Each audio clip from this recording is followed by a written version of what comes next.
সাকিব, সাকিব, ওঠ বাবা। মা আর একটু ঘুমাই। এত সকালে ডাকছো কেন? কি এখন এত সকাল? 11টা বাজে। আজকে না তোর এইচএসসির রেজাল্ট দিবে, তাড়াতাড়ি ওঠ। কি আগে উঠাবা না? কালকে রেজাল্টের টেনশন করতে করতে দেরিতে ঘুমিয়েছিলাম তো, তাই এতক্ষণ ঘুমিয়েছি। আমি বুঝেছি, তাই তোকে এতক্ষণ ডাকিনি। আচ্ছা এখন তাড়াতাড়ি ফ্রেশ হয়ে আয়। ওকে মা। তারপর সাকিব ফ্রেশ হয়ে নাস্তা করে কলেজের জন্য বের হলো। যেতে যেতে পরিচয়টা দিয়ে দিই, সাকিব বাবা মায়ের ছোট সন্তান। তার আরও বড় দুটো ভাই আছে। তার বাবা একজন বড় বিজনেসম্যান। সাকিব কলেজে পৌঁছে তার বন্ধুদের পাশে গিয়ে বসলো। সবার মুখে চিন্তার ছাপ রেজাল্ট নিয়ে। তখন তার বন্ধু সিয়াম বলল, দোস্ত, রেজাল্ট ভালো হবে তো? ইনশাল্লাহ ভালো হবে। এই জোহরের আজান দিতেছে। চলো নামাজ পড়ে আসি। রেজাল্ট তো দিবে 2টায়। তারপর সবাই মসজিদে গিয়ে নামাজ পড়ে আবারও কলেজে আসলো। একটু পর রেজাল্ট প্রকাশিত হলো। রেজাল্ট শুনে তো সাকিব খুশিতে লাফ দিল, কারণ সে গোল্ডেন A+ পেয়েছে। তার বন্ধুরাও সবাই ভালোই রেজাল্ট করেছে। সাকিব দ্রুত তার মা বাবাকে ফোন করে সব জানিয়ে দিল। তারাও অনেক খুশি হলো। বন্ধুদের থেকে বিদায় নিয়ে সাকিব বাসায় চলে আসলো। বাসায় আসতেই তার বাবা মা তাকে মিষ্টি খাইয়ে দিল। সে তার বাবা মায়ের পা ছুঁয়ে সালাম করলো। তখন তার বাবা তাকে জড়িয়ে ধরে বললেন, অনেক বড় হ বাবা, আমার বিশ্বাস তুই অনেক বড় হবি জীবনে। তোমাদের দোয়া থাকলে আমি সবকিছু করতে পারবো। আমাদের দোয়া সবসময় তোর সাথে থাকবে। তখন সাকিবের বড় ভাইয়ের বউ তার কাছে আসলো। এসে তার হাতে একটা চাবি দিয়ে বলল, আমার পক্ষ থেকে একটা সামান্য গিফট তোর এত ভালো রেজাল্টের জন্য। ভাবি, এটা কিসের চাবি? এটা বাইকের চাবি। তোর ভাই আমাকে কিছু টাকা দিয়েছিল, সেগুলো জমিয়ে এটা কিনেছি। এটার কি দরকার ছিল ভাবি? তোমাদের ভালোবাসাই তো আমার কাছে সব। আমি জানি ভাই, তবুও আমার ভাই এত ভালো রেজাল্ট করবে, আমি কিছু দেব না তা তো হয় না। আর এটা আমি একা কিনিনি, তোর ভাইয়াও টাকা দিয়েছে। সাকিবের মেঝো ভাই রাজ তখন তার কাছে এসে কাঁধে হাত রেখে বলল, বাইক তো হলো, তা এখন বল তুই আমার কাছে কি চাস? না ভাইয়া, আমার কিছু লাগবে না। না না, তা বললে তো হবে না, তোর কিছু নিতেই হবে। বল কি চাই? যা চাইবো তা দিবে তো? আমি বলছি তো দিব, তোর যা চাই বল। ওকে, আমার আর একটা ভাবি চাই। মা দেখো ও কি বলছে। ও তো ঠিকই বলছে। এখন বিয়েটা কর বাবা। আমরা কতদিন ধরে মেয়ে পছন্দ করে রেখেছি। উফ মা, তুমিও না। বললাম তো আমার একটু টাইম লাগবে। কিসের টাইম? মেয়েটাকে এতদিন থেকে বসিয়ে রেখেছি, এবার তোকে বিয়ে করতেই হবে। ভাইয়া, এটা কিন্তু ঠিক না। তুমি বলছো আমি যা চাইবো তুমি তাই দেবে। ওকে মা, যাও, আমি বিয়ে করব। বলেই রাজ রুমে চলে গেল। সবার মুখেই হাসি, কারণ কিছুতেই তাকে বিয়েতে রাজি করানো যাচ্ছিল না। 3 মাস আগে থেকেই মেয়েকে পছন্দ করে আংটি পরিয়ে এসেছিল, কিন্তু বিয়ের ডেট ফিক্সড হচ্ছিল না। রাজ রাজি হওয়ার পরদিনই তার বাবা মা উঠে পড়ে লাগলেন বিয়ে নিয়ে। মেয়ের বাড়ির লোকেদের সাথে কথা বলে 15 দিন পর বিয়ের ডেট পাকা করলেন। বিয়ের সব আয়োজন করছিল সাকিবের বড় ভাই আর তার আব্বু। সাকিবও মাঝে মাঝে সাহায্য করছিল তাদের। তবে বিয়ের 7 দিন আগে সাকিবের বাবা তাকে বললেন, বাবা, আমরা সবাই তো এখন ব্যস্ত আছি, তুই একটু তোর চাচা চাচিকে নিয়ে আয় বাস স্টেশন থেকে। তাড়াতাড়ি যা, তারা কাছাকাছি এসে পড়েছে। যাচ্ছি। তারপর সাকিব গাড়ি নিয়ে বাস স্ট্যান্ডে চলে গেল। গিয়ে দেখে বাস এখনো আসেনি। কিছুক্ষণ বসে অপেক্ষা করে সে। একটা দোকানে গিয়ে কোল্ড ড্রিঙ্কস খেয়ে বোতলটাকে নিচে রেখে লাথি দিল। বোতলটা গিয়ে পড়লো একটা মেয়ের গায়ে। মেয়েটার দিকে তাকিয়ে সাকিব তো পুরাই অবাক। এ মানুষ না পড়ি? সে তো পুরাই ক্রাশ খেলো। মেয়েটার দিকে একভাবে তাকিয়ে রইল, কিন্তু মেয়েটা ততক্ষণে রেগে বোম হয়ে গেছে। সে এগিয়ে এসে সাকিবের গালে কষে একটা থাপ্পড় দিল। তারপর রেগে বলল, এই ছেলে, তুই আমার গায়ে বোতল মারলি কেন? সরি, আসলে আমি আপনাকে দেখতে পাইনি। চুপ, তোর মতো বখাটে ছেলেদের কাজই তো এইসব। আরে, আপনি ভুল ভাবছেন। আমি এখন একজনকে খুঁজতে এসেছি, না হলে তোর খবর ছিল। যত সব ফালতু পোলা। বলে মেয়েটা হাঁটা ধরল। আর সাকিব বেচারা গালে হাত দিয়ে হাঁ করে তাকিয়ে রইল। কি আজব মেয়ে রে বাবা! দেখতে যতটা সুন্দর, তার থেকে বেশি তার তেজ এই মেয়ের। এসব ভেবে সাকিবের বাস কাউন্টারের দিকে গেল। গিয়ে দেখে তার চাচা চাচি দাঁড়িয়ে আছেন। সে গিয়ে তাদের পা ছুঁয়ে সালাম করলো। বেঁচে থাক বাবা, আমাদের দোয়া সবসময় তোমার সাথে আছে। ও হ্যাঁ, ঈশা তোকে খুঁজতে গেছে, ও তো এখনো আসছে না। চাচ্চু, এই ঈশা আবার কে? কে আবার? আমাদের মেয়ে। এই তো মেয়েটা এসে গেছে। কথাটা শুনে পিছনে ফিরে সাকিব তো পুরাই অবাক। এটা তো সেই মেয়েটা যে তাকে কিছুক্ষণ আগেই চর মেরেছে। তাহলে কি তার ক্রাশই হলো তার চাচাতো বোন ঈশা?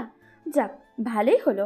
মনে মনে এসবই ভাবছিল সাকিব। তখন ঈশা রেগে বাবাকে বলল, ওই, তুই এখানে কেন বখাটের ছেলে? এখন আবার আমার পিছু নিয়েছিস? আরে আপনি? ঈশা, কি যাতা বলছিস? তুই কি চিনিস ওকে?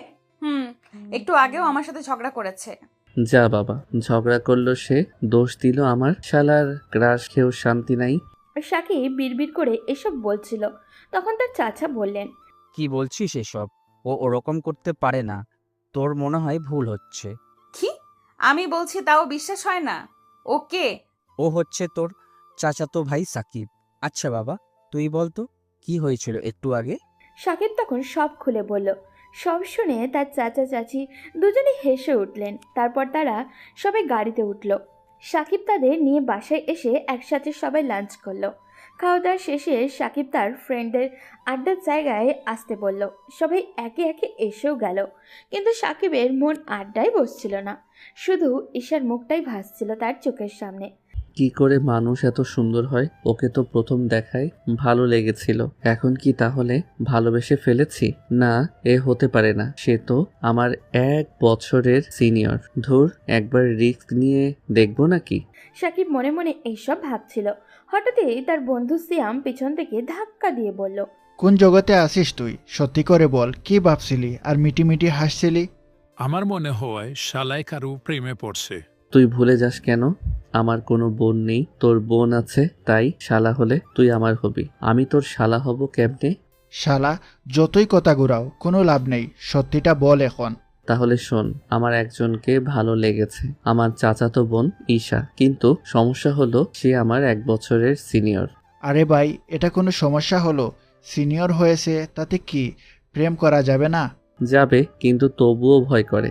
দেখতে পরীর মতো, কিন্তু ভীষণ অহংকারী আর রাগী। এইসব চিন্তা যদি আগে থেকেই করে ফেলিস তাহলে হবে? তোকে আগে মাঠে নামতে হবে। সবাই মিলে এভাবেই আড্ডা দিতে দিতে 5টা বেজে গেল। হঠাৎই সাকিবের ফোনে রাজ কল করলো। ফোন ধরতেই রাজ বলল ঈশা মার্কেটে যাবে, সাকিবকে নিয়ে যেতে হবে। সাকিব ভাইয়ের ফোন রেখে বাসায় গেল।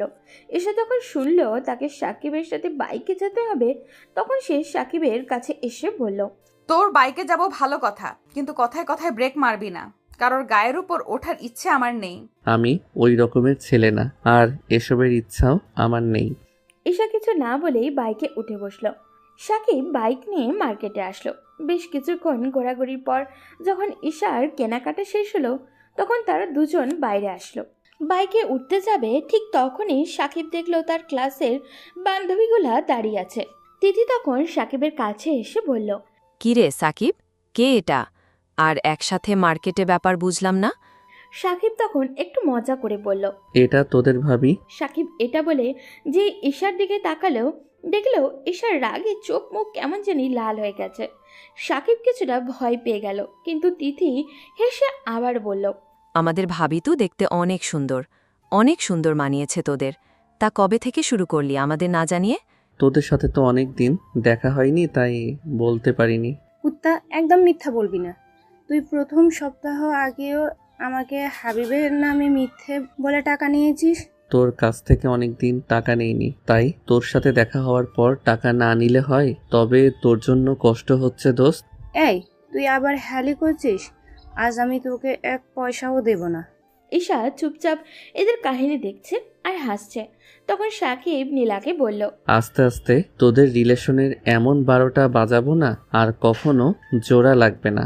না না দোস্ত, তুই আমার কলিজার দোস্ত না, এরকম করিস কেন? নীলাকে এমন ভদ্র সেজে কথা বলতে দেখে সাকিব ভাবল এই সুযোগে কিছু টাকা হাতিয়ে নিতে হবে। তাই নীলাকে বলল, দোস্ত, ব্যাপারটা হচ্ছে কি, তোর বয়ফ্রেন্ড হাবিব তো আমার বন্ধু, কিন্তু সত্যি বলতে শালা জন্মের ধান্দাবাজ। প্রতিদিন আমার কাছ থেকে এটা ওটা বলে টাকা নিয়ে যায়। এখন শুধুমাত্র তোর রিলেশন টিকিয়ে রাখার জন্য ওর সাথে বন্ধুত্ব টিকিয়ে রাখছি। আর দোস্ত, তোর রেডিও প্লিজ অফ কর। আর কত লাগবে বল? এই তো সোনা, লাইনে এসেছো। 5,000 টাকা দিলেই হবে। আমি এসব বিষয়ে বেশি কথা বলি না। আমি জানি এখন আমাকে ওর টাকা দিতেই হবে, কারণ ওর একটা সিক্রেট আমি জানি। তখন নীলা রেগে ঈশা আপুর দিকে তাকিয়ে বলল, তোকে আমি দেখে নেব। আচ্ছা ভাবি, আপনি ওকে একটু সাহায্য করবেন প্লিজ? তোমাদের কি ও এভাবেই বোকা বানিয়ে টাকা নেয়? হ্যাঁ ভাবি, আমাদের সবার কাছ থেকে নেয়। আচ্ছা সাকিব, শোন না দোস্ত, আমাদের আজকে ট্রিট দে। তোরা তোদের ভাবির কাছ থেকে ট্রিট নিয়ে নে। জানিস তোদের ভাবি কত ভালো, সে নিজেই বলছে তোদের ট্রিট দেবে। তাই তো তোদের দেখে আমরা এখানে দাঁড়িয়েছি বলে আমি মনে মনে হাসতেছি, কারণ ঈশা আপু এবার ভালো ঝামেলায় ফেসেছে। আমার কথা শুনে আপু আমার কানে কানে বলল, কুত্তা, আমি তোকে এসব কখন বললাম? এটা আমাকে সকালে থাপ্পড় দেওয়ার জন্য একটা সামান্য বাঁশ দিলাম। আমার সাথে লাগতে আসলে এভাবেই ফাঁসতে হবে। বলে সাকিব বেশ ভাব নিয়ে বাইকে হেলান দিয়ে দাঁড়ালো। তখন তিথি আর সাকিবের বান্ধবীরা বেশ আগ্রহ নিয়ে বলল, সত্যি আমাদের ভাবি এত ভালো। ভাবি চলেন, ওর টাকায় কিছু খেতে পারবো না জানি, আপনারটা খেতে পারলেই হবে। ঈশা পড়ে গেছে মাইন্ড কার্ড চিপায়। এখন কি করবে সে? ঈশা মনে মনে ভাবছে, কুত্তাটা আমাকে এভাবে ফাঁসাবে বুঝিনি। এখন মনে হয় আমার সব টাকা জলে গেল। কুত্তা, তোর ব্যবস্থা পরে করছি, এখন ওদের ট্রিটটা দিয়ে নেই। আচ্ছা তোমরা চলো। আরে আরে, এত তাড়াহুড়ো কেন? আমার বন্ধুরাও কাছাকাছি আছে, ওদেরও আসতে বলি। যতই হোক ওদের বন্ধুর জিএফ ট্রিট দিবে। কুত্তাটা মনে হয় আমার টাকার আজকে 12টা বাজাবে। এখন সব সহ্য করতে হবে, কি আর করার। তাই রাগ চেপে রেখে বললাম, আচ্ছা আসতে বলো। কথাটি শুনেই সাকিব একটা শয়তানি হাসি দিয়ে একটু সাইডে গেল। এরপর সিয়ামকে কল দিয়ে বলল, দোস্ত কোথায় তুই? এই তো এখনো আড্ডাখানায় আছি, সবাই তো এখনো বসে আছে। ওদের নিয়ে রেস্টুরেন্টে চলে আয়। কোনো প্রশ্ন করবি না, যেভাবে আছিস ওভাবেই দ্রুত চলে আয়। ওকে দোস্ত। শোন, রাস্তার কিছু পথ শিশুকেও নিয়ে আসবি, আর ওদের এমন জায়গায় বসাবি যেন ঈশা আপু না দেখে। আজ ওই শয়তান মেয়ের টাকার উপর ডিগবাজি খেলবো। কিন্তু করছিসটা কি বলবি তো? এখন না, কালকে তোদের সব বলবো। সাকিব ফোন রেখে সবাইকে নিয়ে একটা রেস্টুরেন্টে চলে গেল। কিছুক্ষণ পর সিয়ামরাও চলে আসলো সেখানে। সাকিব আর তার ফ্রেন্ডরা এমনভাবে খাচ্ছে মনে হয় 2 দিন কিছুই খায়নি। সিয়াম তো বলেই ফেললো, ভাবি, আপনি দেখতে যেমন সুন্দর তেমন মনটাও অনেক ভালো। খাবার পুরাই জমে গেছে। ঈশা এইসব কথা শুনছে আর মুচকি মুচকি হাসছে মানবতার খাতিরে, আর মনে মনে বলছে, এগুলো ফাজিলটার ফ্রেন্ড নাকি রাক্ষস? আজকে আমার সব টাকা গেল। খাওয়া দাওয়া শেষ হলে বিল দেওয়ার সময় ঈশা তো পুরাই অবাক, কারণ বিলের কাগজ হাতে নিতেই দেখে 22,500 টাকা বিল হয়েছে। তখন ঈশা রেগে ওয়েটারকে ডেকে জিজ্ঞাসা করলো, এত বিল হলো কি করে? ওয়েটার তখন নরম সুরে বলল, আসলে ম্যাম, ওই যে দেখেন বাইরে দাঁড়িয়েছে 20 টাকার মতো পথ শিশু। ওরা দাঁড়িয়েছে তো আমি কি করব? আমার কি?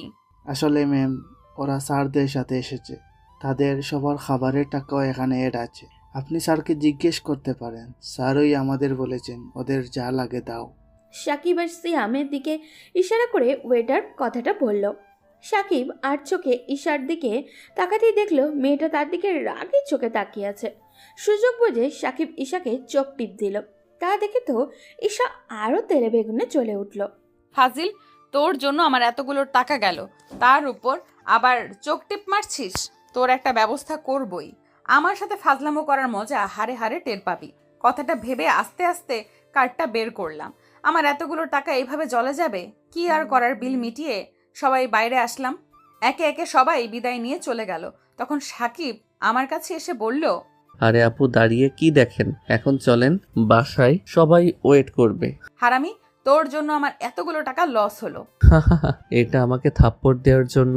আমার সাথে লাগতে আসবেন না, না হলে আরো খারাপ অবস্থা হবে। বলে সাকিব বাইক চালাতে শুরু করলো। কিছুদূর এসে বাইকটা একটা দোকানের সামনে থামিয়ে ঈশাকে জিজ্ঞাসা করলো, আপু আইসক্রিম খাবে? ফ্লার্ট করছিস তুই, কুত্তা? থাক, তোমার খাওয়া লাগবে না, আমি একাই যাই। বলেই সাকিব বাইক থেকে নেমে হাঁটা ধরলো। পিছন থেকে ঈশা মনে মনে ভাবছে, শয়তানটা আমাকে ফেলে এখন আইসক্রিম খাবে? দূর, আমিও বা কেন না বলতে গেলাম। আমি দোকান থেকে 2টো আইসক্রিম কিনে চলে আসলাম। এসে আপুর সামনে দাঁড়িয়ে আইসক্রিম খাচ্ছি আর চোখে আপুর দিকে তাকাচ্ছি। আপু আমার দিকে তাকিয়ে আছে। কুত্তাটা 2টা এনে আমাকে একটা দিচ্ছে না কেন? একা একাই 2টো খাবে নাকি? আমি বুঝলাম ম্যামের ইগো ধরে রাখার জন্য এরকম করছে, তাই তাকে আর কষ্ট না দিয়ে বললাম, এই নিন। আপনাকে না দিলে আমার পেট খারাপ হতো, তাই দিলাম। আইসক্রিম দিয়ে খোটা দিচ্ছিস? দাঁড়া, আজকে বাসায় যেয়ে নেই। আইসক্রিম শেষ করে দুজনে বাসায় আসলো। সাকিব রুমে শুয়ে ফেসবুকিং করছে। এমন সময় ঈশা এলো হাতে একটা লাঠি নিয়ে। সাকিব অবাক হয়ে জিজ্ঞাসা করলো, এ কি, তুমি আমার রুমে? তোর বান্ধবীদের সামনে কি যেন পরিচয় করিয়ে দিলি? ও, ওটা তো আমি এমনি বলছিলাম। হারামি, তোর ফাজলামো ছুটাচ্ছি, দাঁড়া। আরে ব্যথা পাচ্ছি তো। কুত্তা, তোর জন্য আমার এতগুলো টাকা গেল, আবার আইসক্রিম দিয়ে খোটা দিচ্ছিস? ঈশা একদমে কয়েকটা বসিয়ে দিল সাকিবের গায়ে। সাকিব লাঠিটা নিজের হাতে নেওয়ার জন্য ছোটাছুটি করতে লাগলো। ঈশা মারা থামিয়ে রেগে বলল, আর কখনো আমার সাথে ফাজলামো করতে আসলে আবার এমন মারবো, আমাকে দেখলেই পালাবি। যতই হোক তুমি আমার ক্রাশ, আর আমার ফাইজলামো তুমি আটকাতে পারবে না। আমাকে মারার শাস্তি তোমাকে ফাইজলামো করেই দেবে। আমি রুমে বসে একা একা শরীরে হাত বোলাচ্ছি। কি মার মেরেছে বাবা! এই মেয়ের শরীরে এত জোর আসলো কোথা থেকে? তারপর বন্ধু হাবিবকে কল দিলাম, দোস্ত জলদি ফার্মেসি থেকে পেইন কিলার নিয়ে আমার বাসায় আয়। কেন? তাকে আবার কে মারছে? তুই বাসায় আয়, তোকে সব বলতেছি। আর হ্যাঁ, ঔষধ যেন কেউ না দেখে। তারপর হাবিব পেইন কিলার নিয়ে সাকিবের বাসায় আসলো। সাকিব পেইন কিলারটা খেয়ে বিছানায় হেলান দিয়ে বসলো। তখন হাবিব বলল, এখন বল কি হয়েছিল? সাকিব হাবিবকে সব খুলে বলল। সব শুনে হাবিব তো হো হো করে হাসতে শুরু করলো। সাকিবের রাগ উঠে গেল এটা দেখে। হাবিব হাসতে হাসতে বলল, শালা, তুই শেষ পর্যন্ত পাবির হাতে মার খেলে? তোদের ভাবি অনেক রাগী। এমন মারছে রে ভাই। ভাই, আমার নীলা যেন এমন না হয়। শালা যার বেশি রাগী হয় সে ভালো বেশি বাসে। এর মধ্যে সাকিবের ভাবি তাদের ডিনারের জন্য ডাকতে এলেন, কিন্তু তারা না করে দিল। কারণটা তো আপনাদের সবারই জানা, এসে ট্রিট দিয়েছিল না। সাকিব পরে আবারও হাবিবকে বাসায় যেতে দেয়নি। দুজন মিলে গল্প করতে করতে ঘুমিয়ে পড়েছিল।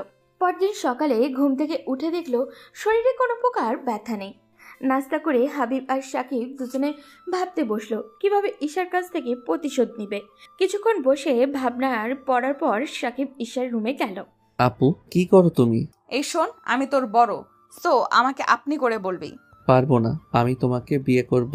বউকে কি কেউ আপনি করে বলে? দাঁড়া, ছুটাচ্ছি তোর বিয়ে করা। তুই ভাবলি কি করে তোর মতো একটা ছেলেকে আমি বিয়ে করব? লজ্জা করে না তোর? এত কাছে এসো না আপু, কিছু একটা করে ফেলবো। কি করবি তুই আমাকে? দেখবে কি করতে পারি। এই বলে আমি ঈশাপুর চুল ধরে কাছে টেনে আনলাম। এরপর 4 ঠোঁট এক করে দিলাম। 30 সেকেন্ডের বেশি ধরে রাখতে পারিনি। ঈশাপু জোর করে নিজেকে ছাড়িয়ে আমার গালে ঠাস করে থাপ্পড় দিয়ে বলল, কুত্তা, তোর এত বড় সাহস, তুই আমাকে কিস করিস? দাঁড়া, আজকে তোর খবর আছে। এই বলে ঈশা হাতে একটা ঝাড়ু হাতে নিল। যেই সাকিবের কাছে এসে মারতে যাবে তখনই সাকিব বলল, আরে চাচি, তুমি এখানে? এই কথা শুনতেই ঈশা ভয়ে ঝাড়ু ফেলে পিছনে তাকায়, আর সাকিব এই সুযোগে ঈশার গালে একটা কিস করে দিয়ে দৌড়ে পালায়।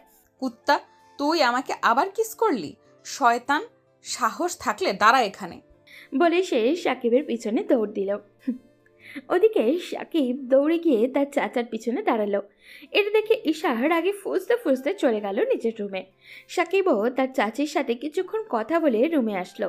ততক্ষণে হাবিব চলে গেছে তার বাসায়। সাকিব রুমে এসে দেখলো তার ফোন বাজছে। সে দ্রুত ফোন রিসিভ করলো, কিন্তু ওপাশ থেকে বলা কথাগুলো শুনে তার মনটা খারাপ হয়ে গেল। কারণ সিয়াম কান্না করতে করতে বলছে, দোস্ত আমাকে বাঁচা প্লিজ। একটু আগে বাবা স্ট্রোক করেছে, ডাক্তারের কাছে নিয়ে এসেছি। ডাক্তার বলেছে বাবা নাকি আমাকে ছেড়ে চলে গেছে। এখন বাসায় নিয়ে আসলাম। কয়েকটা লোক এসেছে বাবার কাছে, তারা নাকি প্রায় 11 লক্ষ টাকা পায়। এটা না দিলে তারা বাবার লাশ দাফন করতে দিবে না। কথাগুলো শুনে সাকিব দ্রুত হাবিবকে তার বাসায় নিচে আসতে বলল।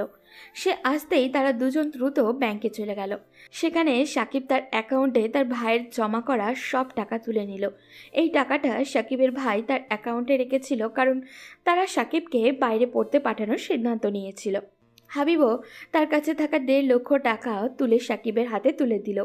এই মুহূর্তে বন্ধুর পাশে দাঁড়ানোটাই সবথেকে বেশি জরুরি। দুজন টাকা তুলে সোজা সিয়ামের বাসায় গেল। গিয়ে দেখে সিয়ামের মা আর ছোট বোনগুলো কান্না করছে। সাকিব সিয়ামকে ডেকে টাকাগুলো হাতে তুলে দিল। সঙ্গে সঙ্গে সিয়াম তার বাবার সব ঋণ পরিশোধ করলো। সব ঝামেলা শেষে সিয়ামের বাবার দাফনের কাজ শুরু হলো। দাফন শেষে তারা যখন সিয়ামের বাসায় ফিরল, তখন সিয়ামের ঘরে ঢুকেই সাকিবকে জড়িয়ে ধরে কান্না করতে শুরু করলো। সিয়ামের মাও এসে সাকিবকে বুকে জড়িয়ে ধরে বললেন, বলো বাবা, আমি কি দিয়ে তোমার এই ঋণ শোধ করব? আমার তো কিছুই নেই। মানুষটা হয়তো কোনোদিন ভাবতেও পারিনি মৃত্যুর পর টাকার জন্য মানুষ তার লাশ আটকে দিবে। আন্টি, এসব আপনি কি বলছেন? আমি আপনার সন্তানের মতো। আপনার সন্তান কি আপনার জন্য এইটুকু করতে পারে না? সাকিব সিয়ামের মাকে সোফায় বসিয়ে সিয়ামের কাছে গেল। হাবিব অনেকক্ষণ ধরে চেষ্টা করেও সিয়ামের কান্না থামাতে পারছে না। সাকিব তখন সিয়ামের কাঁধে হাত রেখে বলল, দোস্ত, তুই এইভাবে যদি ভেঙে পড়িস তাহলে হবে? আমাদের কিছু একটা করতে হবে।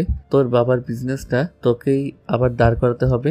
কিন্তু সেটা কিভাবে সম্ভব? আমাদের হাতে কিছুই নেই। বাবার লাস্ট কয়েক মাসে অনেক লস হয়েছে। মূলত এই বিজনেসে লস হওয়ার কারণেই বাবার অসুখ আরও বেড়ে গিয়েছিল। আর আমি ব্যবসার আগামাতা কিছুই বুঝি না। বুঝি না বললে তো হবে না, তোকেই এই পরিবারের হাল ধরতে হবে। আমরা সব ফ্রেন্ডরা মিলে তোর ব্যবসায় ইনভেস্ট করব। আমি কালই সবাইকে খবর দিব। তুই কিছু না করলে এই ফ্যামিলি চলবে কি করে? সিয়াম আর কিছু বলল না। এরপর সাকিব আর হাবিব ফিরে এসে তাদের বন্ধু বান্ধবদের খবর দিল। 2-3 জন রাজিও হলো। এইসব নিয়েই ব্যস্ত হয়ে ঈশার সাথে 4-5 দিন আর কোনো দেখাই হলো না সাকিবের। 1 সপ্তাহ পর সিয়াম আর হাবিব মিলে সিয়ামের বাবার বিজনেসটা আবারও শুরু করলো। সিয়ামের বাবার কাপড়ের বিজনেস ছিল। ফ্যাশন ডিজাইনার ছিলেন তিনি, কিন্তু ব্যবসায় লস হওয়ার কারণে এমন একটা পরিস্থিতিতে এসে পড়েছিলেন যে মানসিক চাপ সামলাতে না পেরে স্ট্রোক করেছিলেন। সাকিব তার বন্ধুদেরকে সব বুঝিয়ে দিল, তবে সে সরাসরি জয়েন করতে পারবে না। সেই জন্য সব দায়িত্ব হাবিব আর সিয়ামকেই নিতে হবে। সিয়ামের একটা বাইক ছিল, সেটাও বিক্রি করে দিল। আর সাকিবও তার বাবা আর ভাইকে বলে তাদের পরিবার থেকেও কিছুটা টাকা সিয়ামের হাতে তুলে দিল। প্রিয় বন্ধুকে কিছুটা ভালো অবস্থায় দেখতে পেয়ে সাকিবের মনে বেশ ভালো ছিল। গুনগুন করে গান গাইতে গাইতে ছাদে গেল। গিয়ে দেখল ঈশা ছাদে দাঁড়িয়ে আছে। তার দুষ্টুমি করে ঈশার পিছনে গিয়ে দাঁড়ালো। ঈশা এক মনে কিছু একটা নিয়ে ভাবছে। এই সুযোগে সাকিব ঈশার গালে চুমু দিয়ে দৌড় দিল। ঈশা তখন রেখে সাকিবের পিছনে দৌড়ে আসলো, কিন্তু সাকিব রুমে এসে ভিতর থেকে দরজা বন্ধ করে দিল। ঈশা বাইরে দাঁড়িয়ে তাকে গালাগালি করতে শুরু করলো। সাকিব সব শুনে শুধু হাসছিল, কারণ এখন চাইলেও ঈশা তার কিচ্ছু করতে পারবে না। বিকেলবেলায় সাকিব রুমে বসে মোবাইল টিপছিল। ঈশা ধীর পায়ে সাকিবের রুমে ঢুকলো। দেখল সে বেশ মনোযোগ দিয়ে গেম খেলছে। তখন ঈশা আস্তে আস্তে সাকিবের কাছে আসলো। এসেই টান দিয়ে সাকিবের হাত থেকে ফোন নিয়ে মারল এক আছাড়। বেচারা ফোন আর এই চাপ সামলাতে না পেরে ভেঙে টুকরো টুকরো হয়ে মারা গেল। সাকিব হাঁ হয়ে তার সাথে কি হচ্ছে বোঝার চেষ্টা করলো, কিন্তু যখন বুঝলো বেচারা তার শখের ফোনটার মৃত্যু হয়েছে, তখন উত্তেজনা হয়ে বলল, এ কি আপু, তুমি এরকম করলে কেন? আমার এত শখের ফোন তুমি ভাঙলে কেন? তোর ফোনের গুষ্টির পিন্ডি, আগে বল তুই আমাকে কিস করার সাহস কই পেলি? ফোন ভাঙলো আমার, আবার আমাকেই রাগ দেখাচ্ছে। আমি কিছুটা ভয় পেয়ে গেলাম। পিছনে চাচিকে দেখে চাচি বলে ডাক দিলাম, কিন্তু এবার ঈশা আপু ভয় পেল না, বরং স্বাভাবিক দাঁড়িয়ে থেকে আমার কলার চেপে ধরে বলল, এইবার আর মিথ্যা বলে পালাতে পারবি না। আরে আরে, তুই আমার ছেলেটার কলা ধরছিস কেন? চাচি দেখো না, তোর মেয়ে আমাকে মারতে এসেছে। কি কি রে ঈশা, তুই ওকে মারতে চাইছিস কেন? 100 বার মারবো, ওর সাহস অনেক বেড়ে গেছে।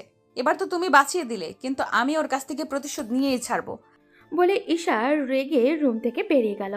তখন ঈশার মা সাকিবের মাথায় হাত বুলিয়ে বলল, থাক বাবা, ওকে আমি পরে দেখছি, এখন তুই খেতে আয়। আচ্ছা তুমি যাও, আমি আসছি। তাড়াতাড়ি আয়। এই বলেই চাচি চলে গেল। আমি আমার ফোনের কাছে গেলাম। গিয়ে দেখি ফোনের ডিসপ্লে ভেঙে টুকরো টুকরো হয়ে গেছে। খুব কষ্ট হচ্ছিল, কারণ অনেক কষ্টে নিজের টাকা জমিয়ে ফোনটা কিনেছিলাম। সব রাগ চাপা রেখে ফোন থেকে সিম আর মেমোরি খুলে রেখে ফোনটা ফেলে দিলাম। আর মনে মনে বললাম, তুমি আমার কষ্টের ফোন ভাঙলে, তাই না? এই ফোন আবার আমি তোমার টাকা দিয়েই কিনবো। সাকিব মন খারাপ করে নিচে গিয়ে খাবার টেবিলে বসলো। চুপচাপ খাচ্ছে আর ভাবছে কিভাবে নতুন ফোন কিনবে। সাকিবকে চুপ থাকতে দেখে তার চাচি বলল, কিরে বাবা, চুপ করে আছিস কেন? কি হয়েছে তোর? না চাচি, কিছু হয়নি আমার আবার কি হবে? কি হয়েছে সত্যি করে বল তো। ঈশা কি কিছু করেছে? মা সব কিছুতে আমাকে টানো কেন? তোকে আমার বিশ্বাস নেই। তুই যে কোনো কিছু করতেও পারিস। যেভাবে আমার ছেলেটার পেছনে পড়ে থাকিস না, জানি কি কখন কি করে বসিস। আমি ওর পেছনে পড়ে থাকি নাকি ও আমার পেছনে পড়ে থাকে? আচ্ছা ওকে জিজ্ঞেস করো কি হয়েছে। আসলে চাচি, আমার রেজাল্ট দিয়েছে 2 দিন আগে। তো আপু বলেছিল ভালো রেজাল্ট করলে আমাকে একটা গিফট দিবে। এখন সেটা অস্বীকার করছে। সাকিবের মুখটা এই কথা শুনে ঈশার গলায় ভাত আটকে গেছে। সে কাশতে শুরু করলো। তখন সাকিব পানির গ্লাসটা এগিয়ে দিল। ঈশা পানি খাচ্ছে আর মনে মনে ভাবছে, হারামিটা নিশ্চয়ই কোনো ধান্দা করেছে, আমাকে এখন ফাঁসাতে চাইছে। চাচি, তুমিই বলো, কাউকে কিছুটা আশ্বাস দিলে তো সেটা পূর্ণ করতে হয় নাকি? কি তোকে আমি আবার কখন গিফট করার কথা বললাম? তুই চুপ থাকতো। তুই কি চেয়েছিস বাবুর কাছে? বেশি কিছু না চাচি, সামান্য একটা ফোন চেয়েছিলাম। সাকিব কথা শেষ করতে পারল না। তখন তার আম্মু এসে ধমক দিয়ে বলল, কিন্তু তুই এত ফোন দিয়ে কি করবি? যা করার করবে। ঈশা তুই ওকে যে ফোন চাইছে তাই কিনে দিবি। আচ্ছা আব্বুকে টাকা দিতে বললো, আমি কিনে এনে দেব। না চাচি, আমি চাচার টাকায় ফোন নিব না। যদি আপুর টাকা দিয়ে দেয় তাইলেই নিব। এ তো টাকা পাবি কোথায়?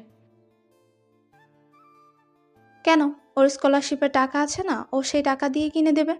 এ আমারে পাগলা কুত্তায় কামড় দিয়েছে যে ওকে ওই টাকা দিয়ে ফোন কিনে দেব। আচ্ছা যাও, তোমার ফোন দেওয়া লাগবে না। এই একদম নাকা কান্না করবি না, আমি বুঝতে পারছি তোর ফোন ভাঙছি আর তুই আমার টাকা দিয়ে ফোন কিনতে চাস। বলে ঈশা জিহ্বায় কামড় দিল।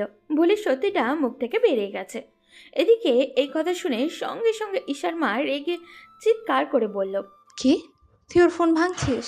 তোর আমার ছেলেকে আজকেই ফোন কিনে দিতে হবে, তাও আবার ও যেটা চাইছে সেটাই। সাকিব তোর কি ফোন লাগবে বল? আমার আবার এত চাহিদা নেই। এখন তো আইফোন 16 চলে, আমার এত লোভ নাই। আইফোন 14 দিলেই হবে। আম্মু তোমরা কি পাগল হয়েছো? আমি ওর কম দামি অ্যান্ড্রয়েড একটা ফোন ভাঙছি, তার বদলে ও এখন আমার কাছে আইফোন দাবি করবে? তা যাই হোক না কেন, আমার ছেলেকে ফোন কিনে দিবি, নয়তো তোর ফোন আর ল্যাপটপ দুটোই আমি নিয়ে যাব। হারামিটা জায়গা মতো বাস ঠিকই দিল। এখন কি আর করার, জনগণ আমার বিপক্ষে, তাই বিষ হজম করে বললাম আচ্ছা ওকে কিনে দিব। আচ্ছা, এখন আমার বাবাটা খুশি তো? ও খুশি হবে না মানে? ফাজিলটা ফাজদামো করে আমার মেয়েটার কত টাকা নিয়ে নিল। ভাবি, ছেলেটাকে খেতে দেন তো শান্তিতে। আমি ঈশা আপুর দিকে তাকালাম। সে রেগে বোম হয়ে আছে। তা দেখে নিজেকে নিয়ে বেশ গর্ববোধ করলাম। এখন বলতে ইচ্ছে করছে, আমি কত সুন্দর অভিনয় করি রে। অভিনয়ের জন্য আমি নিজে সেরারে খেয়াল করে দেখলাম আপু রাগলে তার সৌন্দর্য আরো বেড়ে যায়। গাল দুটো একেবারে লাল হয়ে আছে। এটা দেখে আবার ক্রাশ খেলাম আর চিন্তা করলাম আপুকে যদি লাইফ পার্টনার করতে পারি তাহলে প্রতিদিন রাগাবো। তারপর সবাই খেয়ে যে যার রুমে চলে গেল। বিকেলবেলা সাকিব রুমে ছিল। তখন তার চাচি আর ঈশা আসলো। ঈশার মা সাকিবের হাতে একটা শপিং ব্যাগ ধরিয়ে দিয়ে বলল, এই নে বাবা। কি আছে এতে? খুলেই দেখ। আমি গেলাম রুমে। ঈশা এখনো সেখানেই দাঁড়িয়ে আছে। সাকিব ব্যাগটা খুলে দেখে একটা আইফোন। এটা দেখে সাকিব তো খুশিতে লাফ দিল। পরক্ষণেই মনে হলো ঈশা এখানে আছে, তাই নিজেকে স্বাভাবিক করে ঈশার দিকে তাকালো। ঈশা রেগে ফুসফুস করছে। সাকিব দিল এক দৌড়। ঈশা পিছন পিছন দৌড়ে নিচে আসলো। ঈশাকে কাটিয়ে সাকিব আবারও উপরে গিয়ে রুমের দরজা আটকে দিল। কিরে দরজা আটকালি কেন? তোর তো অনেক সাহস, দরজা খোল। না না, আমি তোমাকে ভয় পাই না। দরজার কাছে একটা রাক্ষসী পেতনি আছে, তাকে ভয় পাই। তুই আমাকে রাক্ষসী পেতনি বললি? তুই তো কুত্তা, নাইজেরিয়ান বন মানুষ। খুন করব তোকে। সাকিব চুপ করে দাঁড়িয়ে গালি শুনছে আর ফোনটাতে বারবার চুমু দিচ্ছে। সে ভাবেও নি তার এই ভাঙাচোরা ফোনের বদলে এত দামি একটা ফোন হাতিয়ে নিতে পারবে। অন্যদিকে ঈশা যখন দেখলো এত গালাগালি দেওয়ার পরেও সাকিব বের হচ্ছে না, তখন রাগে নিজের মাথারই চুল ছিটতে ছিটতে চলে গেল। এভাবেই তাদের ঝগড়া আর মারামারিতে কেটে গেল 3 দিন। আজ সাকিবের মেজো ভাই রাজের গায়ে হলুদ, তাই বাসা সাজানো হয়েছে। অনেক আত্মীয় স্বজনও এসেছে। সকালবেলা সাকিব ঘুমাচ্ছিল, তখন তার বড় ভাইয়ের বউ মানে তার ভাবি আসলো। কি দেবর মশাই, এখনো ঘুমোচ্ছিস? তাড়াতাড়ি ওঠো। হুম, ভাবি একটু ঘুমাতে দাও। এখন ওঠ না ভাই, কাজ আছে অনেক। উফ, তোমাদের জ্বালায় একটু শান্তিতে ঘুমাতেও পারবো না। সাকিবের ভাবি তাকে টেনে তুলে একটা হলুদ রঙের পাঞ্জাবি আর একটা শপিং ব্যাগ হাতে দিল। তখন সাকিব হাই তুলতে তুলতে পাঞ্জাবির দিকে তাকিয়ে বলল, এটা দিয়ে কি করব? এটা গায়ে হলুদ পরবি, আর এটা বিয়েতে। ভাবি এগুলো পরে কি করব? এগুলো পরতে হবে ব্যাস, আর কোনো কথা হবে না। এগুলো পরলে একটু সাবধানে থাকিস, কারণ আমার দেবরকে এগুলা পরা অবস্থায় মেয়েরা দেখলে টাঙ্কি মারতে চাইবে। আমার তো ঈশা আপু হলেই হয়। মনে মনে কথাটা বললাম, কারণ ভাবিকে শোনানো আর মসজিদের মাইকে ঘোষণা দেওয়ার একই কথা। এরপর মুচকি হেসে ভাবিকে বললাম, আচ্ছা ভাবি এখন যাও, আমি আসছি। ওকে, ফ্রেশ হয়ে নিচে আয়। বলেই তার ভাবি চলে গেল। সাকিব ফ্রেশ হয়ে নিচে গিয়ে নাস্তা করলো, কিন্তু সেখানে ঈশাকে দেখলো না। তাই নাস্তা করে ঈশাকে খুঁজতে খুঁজতে ছাদে গেল। গিয়ে দেখলো ঈশা তাদের কাজিনদের সাথে আড্ডা দিচ্ছে। সাকিব তাদের কাছে গিয়ে রাগানোর জন্য বলল, কি মিস ময়দা সুন্দরীরা, কি করছো সবাই? কি বললি তুই? আমরা ময়দা সুন্দরী? তো কি, যেভাবে ময়দা দিয়েছেন, এতে একটা ময়দার দোকান দিলে ময়দা ব্যবসায়ী 1 বছরে কোটিপতি হয়ে যাবে। তুই এখান থেকে যাবি নাকি তোর নাক ফাটাবো? সব সময় তিতা কথা বলো কেন? জন্মের সময় কি মিষ্টি কিছু মুখে দেয়নি? কি আমি তিতা? দাঁড়া, আজকে তোর একদিন কি আমার যে কয়দিন লাগে। এই বলে ঈশা ছাদের উপরে থাকা একটা নোংরা ঝাড়ু হাতে নিল। আরে আরে করছো কি? আমি তো মজা করছিলাম। তারা ছুটাচ্ছি তোর মজা। তাদের এই কাহিনী দেখে সবাই কাজিনরা হাসছে। পরিস্থিতি গরম, তাই সাকিব দিল এক দৌড়। ঈশা পেছনে আসতে কেউ আসলো না। সবার সাথে আবারও আড্ডা দিতে গিয়ে বসে পড়ল। তখন তাদের কাজিন রিয়া বলল, আপু ও এত ফাজলামো করে কেমনে? জানি না রে, আমাকে তো একবারে জ্বালিয়ে মারে। আপু তোমার কাছ থেকে টাকা নেয়নি ফাঁদে ফেলে? আর বলিস না, কুত্তাটা আমার অনেক টাকা নিয়েছে। ও তাহলে তোমাকেও ছাড়ে নাই? না, কেন? ও কি তোমাদের থেকেও টাকা নিয়েছে? শুধু আমাদের না, আমাদের বয়ফ্রেন্ডদের কাছ থেকেও টাকা নিয়েছে। বলো কি, তোমাদের বয়ফ্রেন্ডদেরও ছাড়ে নাই? সে অনেক কাহিনী, আপু কি বলবো। আরে কি কাহিনী বলো, আমরাও শুনি। আচ্ছা তাহলে শোনো, সেদিন আমি আর রিয়া ঢাকায় এসেছি ঘুরতে, সাথে আমাদের বয়ফ্রেন্ডও আছে। সাকিব কিভাবে যেন তা দেখে ফেলেছে। আমরা পার্কে বসেছিলাম, তখন আমি আর রিয়া আইসক্রিম খাওয়ার জন্য বায়না করি। আমার আর ওর বয়ফ্রেন্ড আইসক্রিম কিনতে দোকানে যায়। সাকিব তখন তাদের কাছে যায়, গিয়ে বলে, হাই ভাইয়া, আমি সাকিব, রিয়া ও রিমির আপন খালাতো ভাই। আরে তাই নাকি? তুমি রিমির ভাই? তা কেমন আছো ভাইয়া? আমি ভালো আছি, কিন্তু আপনারা মনে হয় ভালো থাকবেন না। কেন কেন? আপনারা কি ওদের দুজনের সম্পর্কে জেনে শুনে রিলেশনে গিয়েছেন? কেন, ওদের আবার কি জানাবো? কোনো সমস্যা আছে? অনেক সমস্যা। কোনটা রেখে কোনটা বলবো? তুমি সবগুলো আস্তে আস্তে বলো, তোমার কথার আগামাথা আমরা বুঝতে পারছি না। আমি আবার কাউকে শুধু শুধু উপকার করি না। আমাকে কিছু দিলে হয়তো বলতে পারতাম। কি লাগবে তোমার? বলো, তুমি কি চাও? আমরা সব দিতে রাজি। তেমন কিছু চাই না, দুজনে হাফ হাফ করে মাত্র 10,000 টাকা দিলে হবে। কি 10,000 টাকা? তাও আবার মাত্র? কিছু কমানো যায় না ভাই? না, হবে না ভাই। যদি জানতে চান তাহলে দিন। ওকে নাও। দুজনের যখন ওর হাতে টাকাটা দিয়ে দিল তখন বলল, আচ্ছা, এখন তো ওরা আপনাদের জন্য অপেক্ষা করছে। আপনারা যান, ওরা চলে গেলে আমাকে বলবেন, আমি যাওয়ার আগে আগে বলবো। ওকে, তাহলে তুমিও এদিকে আসো আমাদের সাথে। ভাইয়া আপনারা যান, আমার বন্ধুরাও এই জায়গায় এসেছে, আমি ওদের নিয়ে আসতেছি। তারপর কুত্তাটা আমার আর রিয়ার দুজনের বয়ফ্রেন্ডের সাথে কাপল পিক তুলে আমাদের কাছে আসলো। আমি আর রিয়া তো ওকে দেখেই বুঝে গেছি কাহিনী একটা ঘটাবে। সেটাই হলো। ও আর ওর ফ্রেন্ডরা আমাদের কাছে বসতেই আমার ফোনে একটা মেসেজ আসলো। আমি মেসেজ ওপেন করতেই দেখি আমাদের পিক, আর সেখানে লেখা, আমাদের না জানিয়ে এখানে এসে বয়ফ্রেন্ড নিয়ে ডেটিং করতে। এখন আমাদের ট্রিট দে, না হলে কিন্তু পিকগুলো খালার কাছে পৌঁছে যাবে। এইটা দেখে যখন আমি রিয়ার দিকে তাকালাম তখন দেখি ওরও সেমই অবস্থা। তাই বাধ্য হয়ে ও আর ওর 10টা ফ্রেন্ড সহ রেস্টুরেন্টে গেলাম। এমনভাবে খাবারগুলো খাচ্ছিল মনে হয় 7 দিন কিছু খায় নাই। যাই হোক, খেয়ে বের হলো সবাই। আমার হাতে বিলের কাগজ দেওয়া হয়, তা দেখে আমি অবাক, কারণ বিল 11,000। পাশে তাকিয়ে দেখি ওর বন্ধুদের হাতে এক একটা প্যাকেট। আমি জিজ্ঞেস করলাম, এগুলো কি তোর হাতে?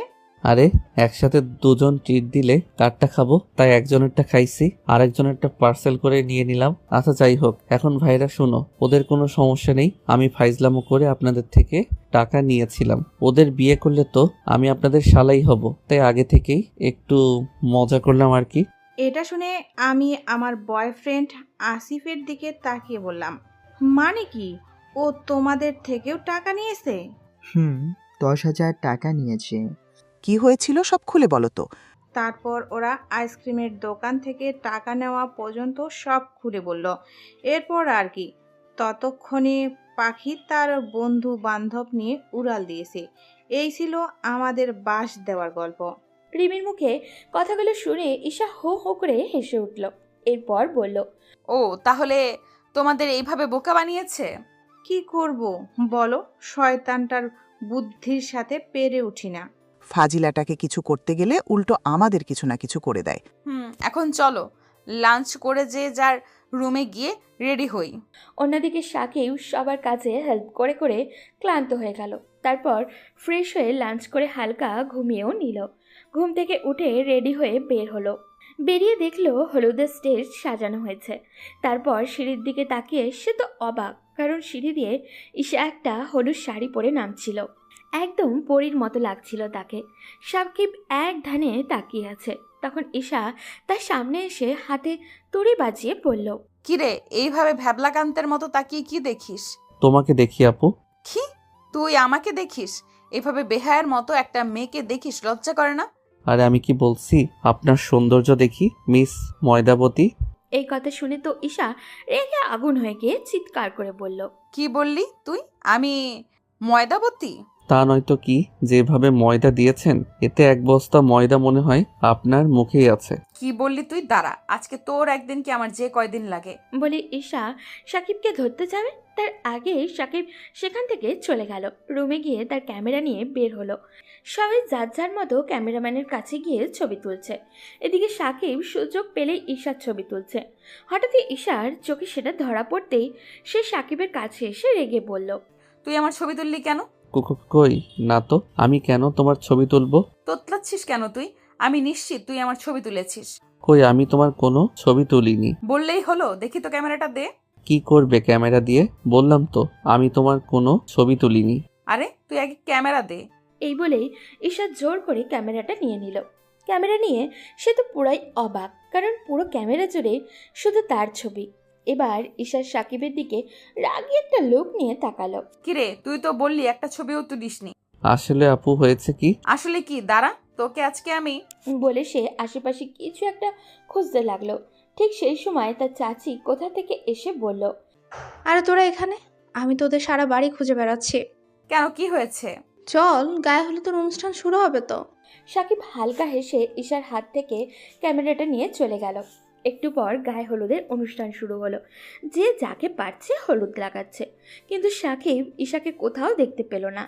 তাই হাতে হলুদ নিয়ে তাকে খুঁজতে লাগলো। কোথায় না পেয়ে ছাদে এসে দেখে ঈশা একা একা দাঁড়িয়ে আছে। তখন সাকিব পিছন থেকে ঈশার গালে হলুদ লাগিয়ে দিয়ে দিল এক দৌড়। কুত্তা, আমি জানতাম এমন কাজ তুই ছাড়া আর কেউ করবে না। এত কষ্টে পালালাম, তাও ছাড়লি না। সবার হাত থেকে বাঁচলেও আমার হাত থেকে বাঁচতে পারবে না। তুই আমাকে এত জ্বালাস কেন বলতো? তোমাকে ভালোবাসি বলে।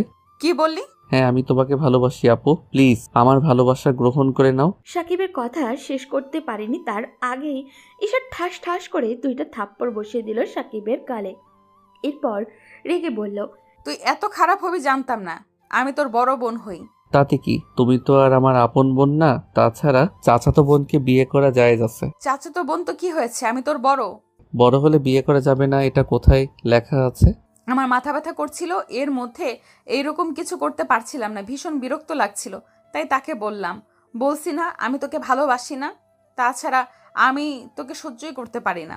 সাকিব একটু এগিয়ে গিয়ে ঈশার হাতটা ধরল। ঈশা অবাক হয়ে সাকিবের দিকে তাকিয়ে আছে। সাকিব তখন হাঁটু গেড়ে তার সামনে বসে বলল, বিশ্বাস করো আমি তোমাকে অনেক ভালোবাসি আর কোনোদিন তোমার সাথে কোনো দুষ্টুমি করব না। তুমি যেভাবে বলবে সেভাবে চলবো, তবুও প্লিজ আমাকে ফিরিয়ে দিও না। বলেই সাকিব ঈশাকে জড়িয়ে ধরতে যাবে, তখন ঈশা চিৎকার করে বলল, আব্বু চাচ্চু কোথায়? তোমরা বাঁচাও আমাকে। সাকিব ভয় পেয়ে কিছুটা দূরে সরে আসলো ঈশার থেকে। তবুও ঈশা চিৎকার করেই যাচ্ছে একইভাবে। সাকিবের কাছে এই ঈশাকে বড্ড অপরিচিত মনে হচ্ছে। সাকিবের ধারণা ছিল ঈশা একটু হলেও তার প্রতি দুর্বল, কিন্তু তার সেই ধারণা সম্পূর্ণ ভুল প্রমাণিত হলো আজ। ঈশার চিৎকার শুনে পরিবারের সবাই চলে এসছে। এমনিতেই কাল বিয়ে, সেজন্য অনেক মেহমান চারিদিকে। সবাই উপরে আসতেই ঈশা দৌড়ে সাকিবের বাবার কাছে গিয়ে বলল, দেখো চাচ্চু, তোমার ছেলে আমাকে বাজে প্রস্তাব দিচ্ছে। আমি তার বড়, এটা বুঝতেই চাইছে না, আমাকে একা পেয়ে নোংরামি করতে চাইছে।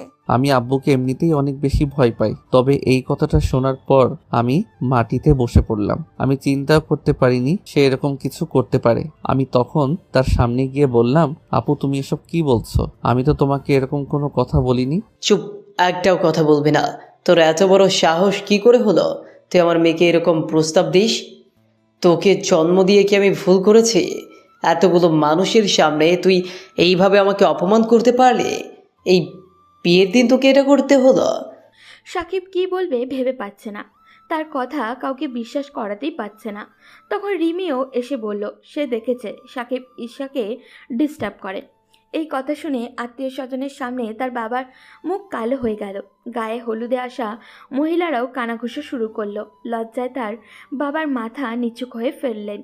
তখন এটা দেখে সাকিবের বড় ভাই তার কাছে এসে বলল, তুই এমন ছিলি না। আমি কত গর্ব করতাম তোকে নিয়ে, কিন্তু এটা কিভাবে করতে পারলি?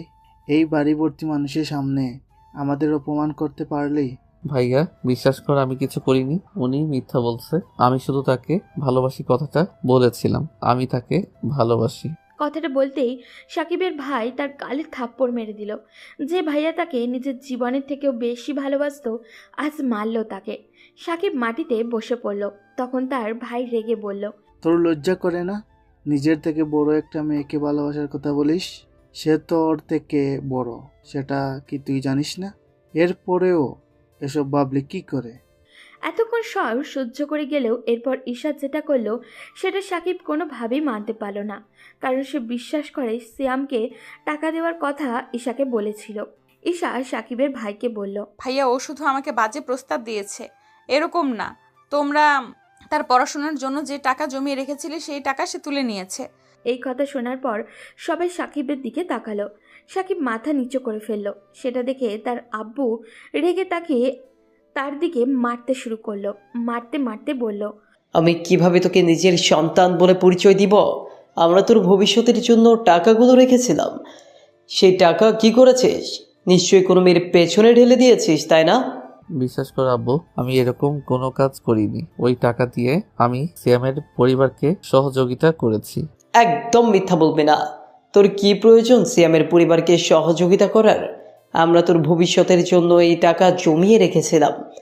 আজ এই মুহূর্তে তুই এই বাড়ি থেকে বেরিয়ে যাবি। এরপর দেখবো তুই কিভাবে তোর ভবিষ্যৎ গড়তে পারিস। কথাটা শোনার পর সাকিব কান্না শুরু করলো।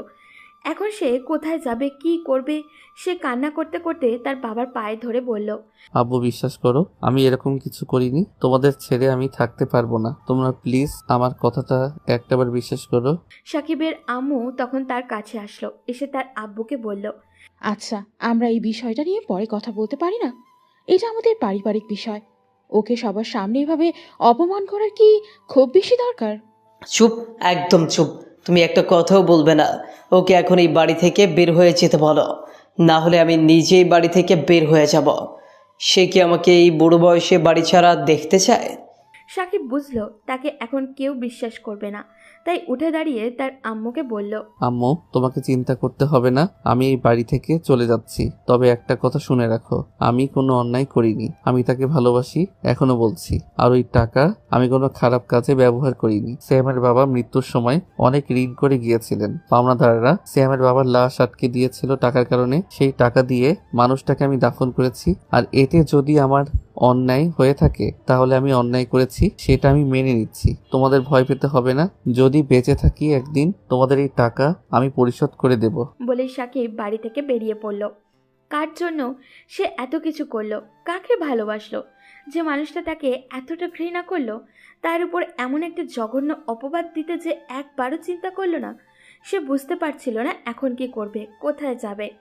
অন্ধকার রাস্তা ধরে হাঁটছিল শুধু। এদিকে তার বাড়িতে ঘটে যাওয়া এই অনাকাঙ্ক্ষিত ঘটনা তার বন্ধুরাও জানতে সময় চায়নি। সিয়াম তো সাকিবের সাথে একরকম হয়েছে শুনে পাগল হয়ে গিয়েছে। সিয়ামের ধারণা ছিল তার জন্যই সাকিবের এই অবস্থা, কিন্তু সিয়াম জানে না আসল ব্যাপারটা। সে সাকিবকে খুঁজে বের করলো, এরপর জোর করে তার বাসায় নিয়ে গেল। সিয়ামের পরিবারের সবাই তখন সাকিবকে নিয়ে ব্যস্ত হয়ে পড়েছে। সাকিব ধীরে ধীরে তাদের সব কিছু খুলে বলল, কারণ কারণ তারা ভাবছিল সব কিছু তাদের কারণেই হয়েছে। সাকিব তাদের বোঝালো, তবুও সিয়াম পরিবারের নিজেদের অপরাধী ভাবছিল। সিয়াম তখন তাকে বলল, আমি জানি দোস্ত, আমাদের কারণে এসব হয়েছে। আমার বাবার মৃত্যুর পর যদি তুই এই টাকাগুলো খরচ না করতি তাহলে তোকে এই পরিস্থিতির সম্মুখীন হতে হতো না। তুই শুধু শুধু এসব বলে আন্টিকেও চিন্তায় ফেলছিস। তোকে তো বললাম আসল ঝামেলা এই টাকা নিয়ে নয়। যে যাই হোক, এখন তুই আমাদের সাথে অফিসে জয়েন করবি কিনা বল। না, আমাকে একটু একা থাকতে দেয় কয়েকদিন। তোরা যেভাবে চালাচ্ছিস সেভাবে চালিয়ে যা। না, আমি তোকে একা থাকতে দিব না। তুই একা থাকলে ওই মেয়ের কথা আরও বেশি মনে পড়বে। তাই কাল থেকে আমাদের সাথে জয়েন কর। কাজ না করিস, আমাদের সাথে থাকলে এসব চিন্তা থেকে দূরে থাকতে পারবি। আমার কিছু ভালো লাগছে না দোস্ত। আমি আমার পরিবারের কাছে অপরাধী হয়ে গেলাম। যে মানুষটাকে ভালোবাসলাম সেই মানুষটাই আমাকে অপমান করলো, সবার সামনে আমাকে মিথ্যা অপবাদে ফাঁসিয়ে দিল। তোকে এর উচিত জবাব দিতে হবে।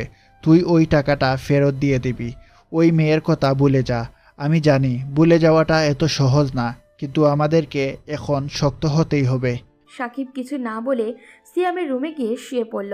শুয়ে শুয়ে কাঁদছিল সে। কোনো কিছুই ভালো লাগছিল না তার কাছে। কেন এমন হলো তার জীবনে? সে তো এমন কিছু চায়নি। ভেবেছিল ঈশাকে তাকে ভালোবাসবে, দুজন মিলে সুন্দর একটা সংসার করবে, কিন্তু সেটা তো আর হলো না।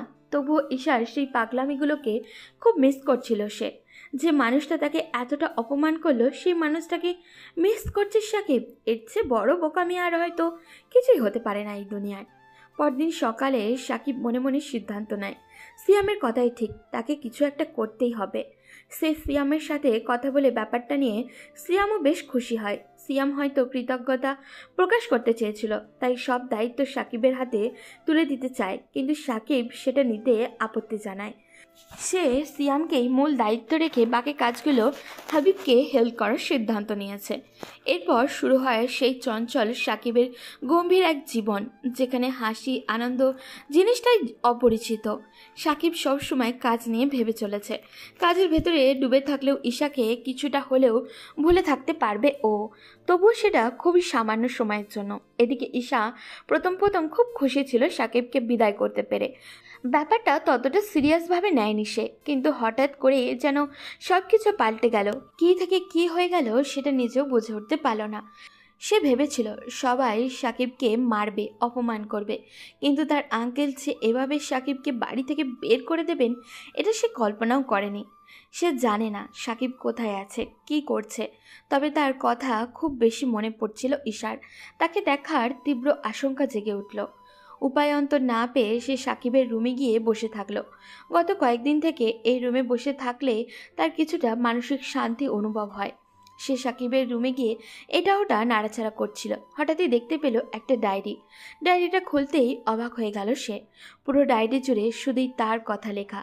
সে যখন প্রথম এসেছিল তখন থেকে শুরু করে যত ঘটনা ঘটেছে সব লেখা ছিল সেখানে। ঈশা বুঝতে পারল সাকিবের অনুভূতির গভীরতা কতটা, কিন্তু সে তো সাকিবকে ভালোবাসে না।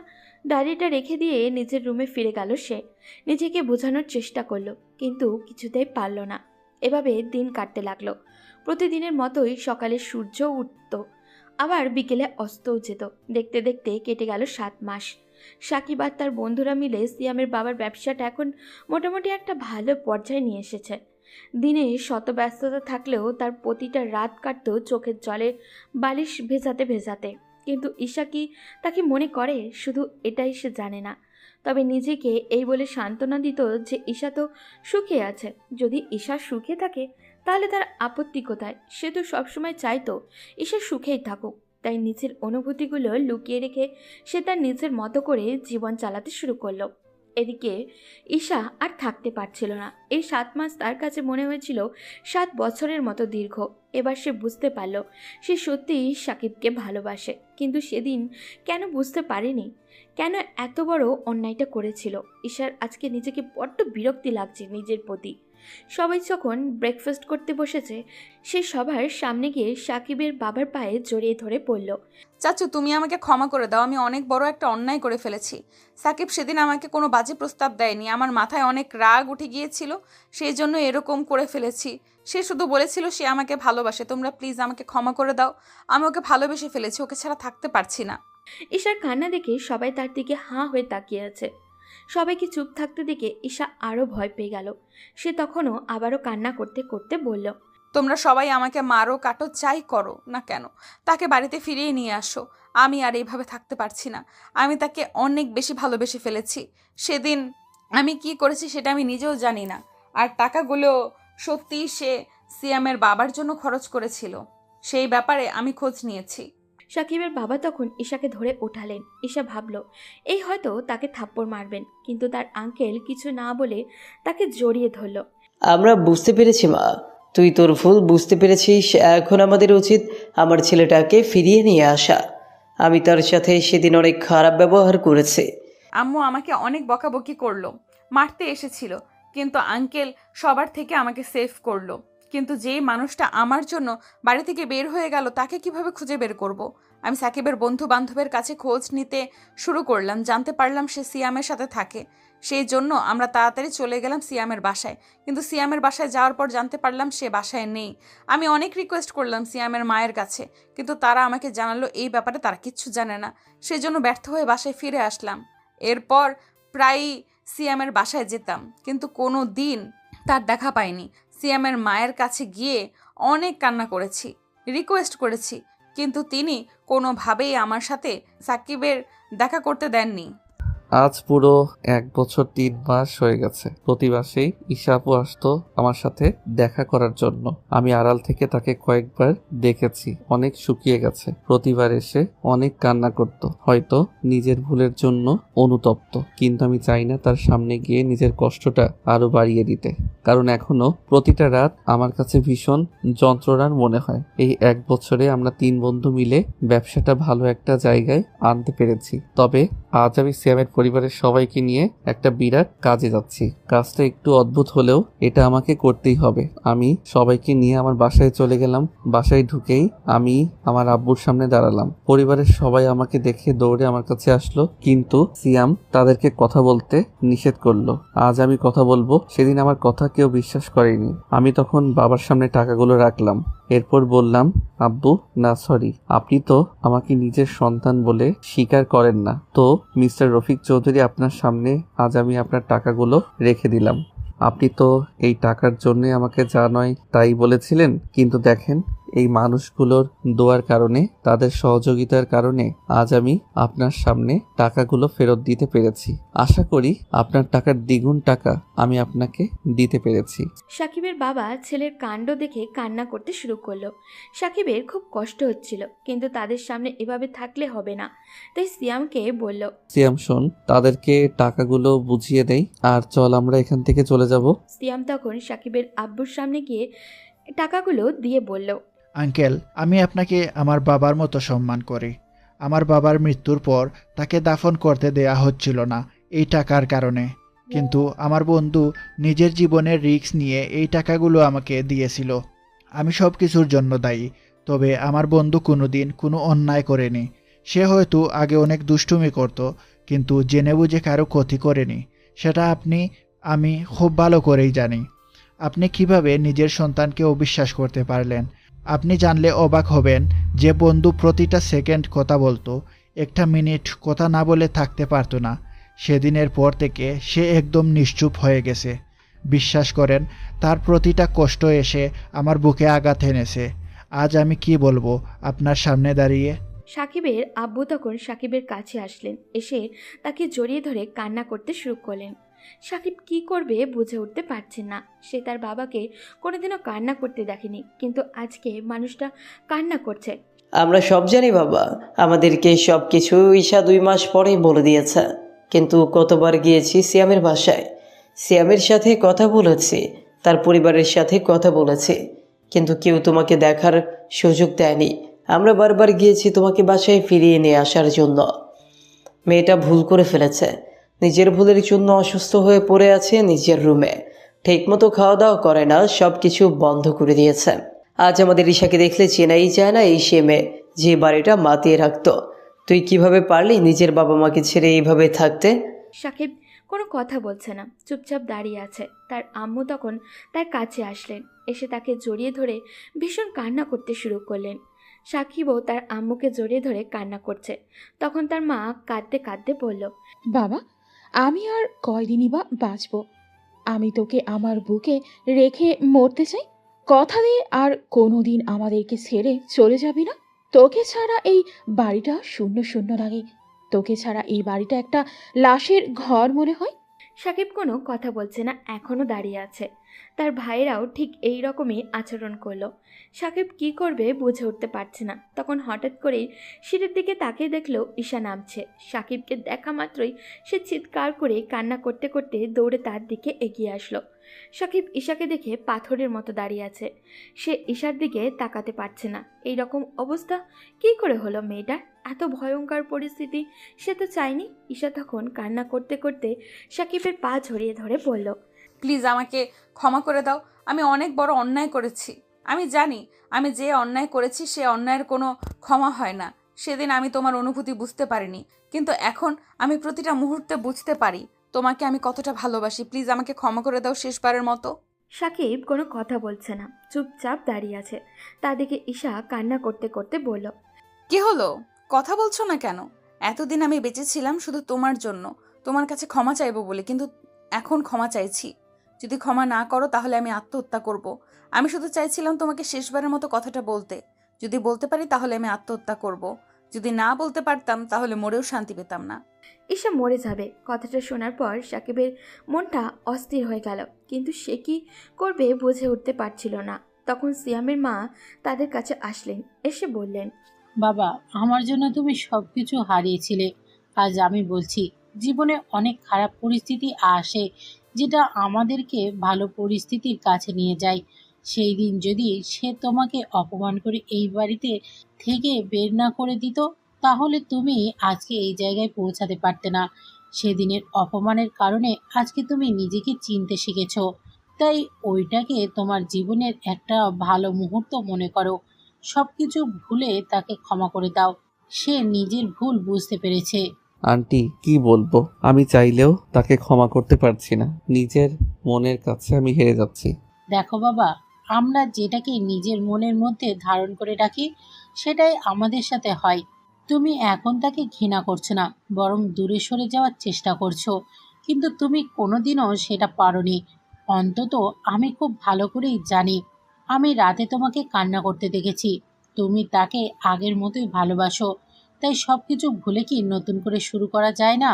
আমি আর কিছু বলতে পারলাম না। তখন সিয়াম এসে আমাকে শেষ পর্যন্ত সবকিছু ভুলে আবার নতুন করে শুরু করতে হলো। আমারও ইচ্ছা ছিল নিজের পরিবারের সাথে থাকার। আন্টি ভুল কথা বলেনি। যদি সেদিন এই ঘটনা না ঘটতো তাহলে তো আমি আজ এই জায়গায় আসতে পারতাম না। কিন্তু ঈশা আপু পাগলামি করতে শুরু করলো। সেটাকে আজকে আমাকে বিয়ে করবে। আমি তাকে বোঝাতে শুরু করলাম, কিন্তু সে কোনোভাবে মানতে রাজি না। আজকেই নাকি তাকে বিয়ে করা লাগবে। শেষ পর্যন্ত তার পাগলামির কাছে আমার হার মানতে হলো। রাতেই আমাদের বিয়ে হয়ে গেল। আমি যখন বাসর ঘরে প্রবেশ করলাম, সে আমাকে জড়িয়ে ধরে কান্না করতে শুরু করলো। সারা মুখে অজস্র চুমু দিতে লাগলো। আমি তাকে থামানোর চেষ্টা করলাম। তখন সে কান্না করে বলল, আমি জানি এখনো তুমি আমাকে ক্ষমা করতে পারোনি। আমি তো নিজের ভুলের উপর অনুতপ্ত। আমি জানি আমি যে অন্যায় করেছি সেই অন্যায়ের কোনো ক্ষমা হবে না। তবুও তোমার কাছে ক্ষমা চাইছি। তুমি শেষবারের মতো আমাকে ক্ষমা করে দাও। কথা দিচ্ছি জীবনে তোমাকে ভুল বুঝবো না। জীবনে কোনো অভিযোগ করার সুযোগ দেব না। আমি তোমার উপর কোনোদিন রাগ করিনি, শুধুমাত্র অভিমান করেছি, যেটা অনেক আগেই ভেঙে গেছে। প্রতিটা মুহূর্তে আমার মনে হতো আমি মৃত্যুর একদম কাছাকাছি চলে গেছি। তুমি যেদিন আমাকে প্রথম কথাটা বলেছিলে সেদিনই আমার ভেতরটা একদম শেষ হয়ে গিয়েছিল। আর কষ্ট দেব না, কথা দিচ্ছি। ক্ষমা করে দাও আমায়। ক্ষমা করে দিয়েছি পাগলি। আমার মনে আর তোমার প্রতি কোনো অভিযোগ নেই। এখন থেকে আমি সবকিছু নতুন করে শুরু করতে চাই। তাহলে এখন আমি তোমাকে জড়িয়ে ধরছি, কিন্তু তুমি ধরছো না কেন? আমি তখন হালকা হেসে তাকে জড়িয়ে ধরলাম। আমরা দুজন হারিয়ে গেলাম ভালোবাসার পবিত্র বন্ধনে। আমাদের জন্য সবাই দোয়া করবেন। আজ এই পর্যন্ত, দেখা হবে পরবর্তী কোনো গল্পতে। সেই পর্যন্ত সবাই ভালো থাকবেন, সুস্থ থাকবেন।